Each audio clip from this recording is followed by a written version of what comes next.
Je ne me souviens pas non plus d'une fois où tu en arrivais à annuler une règle. Si tu tentes de la mettre en place, c'est pour essayer de rendre le jeu plus logique ou réaliste, du moins de notre point de vue.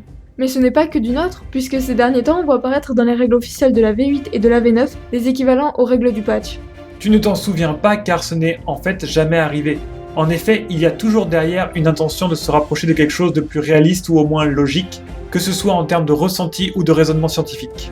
Et oui, tout à fait, comme tu le dis, les dernières versions, que ce soit la V8 ou la V9, ont amené certaines règles, comme le couvert qui n'est plus une sauvegarde à part, allant dans le même sens que certaines choses que proposait déjà le patch des années avant.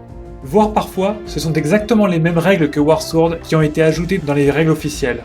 Comme par exemple l'affaiblissement des armures avec la pénétration, qui est apparu dans la V8 en 2018 alors que c'est une des premières modifications que j'ai ajoutées, et qu'avant, pendant plus de 20 ans, elle ne faisait qu'annuler l'armure complètement ou alors aucun effet du tout.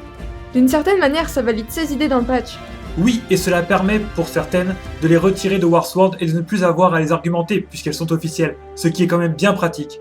Car oui, il a fallu parfois, pour certaines règles, vraiment argumenter et expliquer la logique parce que certains ne voulaient pas l'entendre, comme pour la pénétration d'armure. Et ironiquement, ce sont surtout les règles qui ont rencontré le plus de réticences qui sont apparues dans les règles officielles. Cela tombe bien, je n'ai donc plus besoin d'argumenter pour ces règles-là. Maintenant, dans tous les cas, un travail de mise à jour du patch a toujours lieu dès que j'arrive à mettre la main sur la nouvelle version des règles. Cela a à la fois pour objectif de le faire correspondre aux changements officiels, mais aussi de retirer du patch ce qui se trouve finalement dans la règle officielle. Cela permet également d'adapter Warsword aux changements, par exemple en reportant ou en créant une nouvelle notion ou valeur, comme pour la disparition de l'initiative, ou adapter les calculs liés à la CC ou CT, qui indiquent depuis la V8 la difficulté du jet en valeur absolue et plus un niveau de capacité. En fait, en résumé, tu essayes de combiner dans le patch un ensemble de règles reprenant toutes les idées intéressantes et les commentaires pertinents, dans le but de rendre le jeu plus réaliste, et le retour constructif t'aide pour développer Warsword. En conclusion, oui, mais pas seulement. C'est surtout de le rendre plus logique, plus fluide, plus tactique et plus vif par la réactivité qu'il permet. D'une certaine manière, j'essaie de me rapprocher des techniques de combat et de guerre contemporaines, ou tout du moins des notions et dynamiques atteintes depuis l'avènement de l'aviation et des chars ainsi que de l'armement beaucoup plus létal.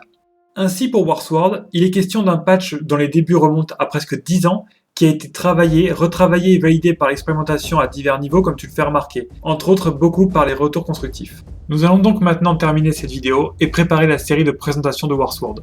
Si notre dynamique ne vous convient pas, nous vous invitons une nouvelle fois à passer votre chemin sans haine. Et si cette idée de patch vous a plu, vous pouvez l'indiquer par exemple en commentaire ou par un like. Nous vous disons à bientôt pour la série d'explications de Warsword.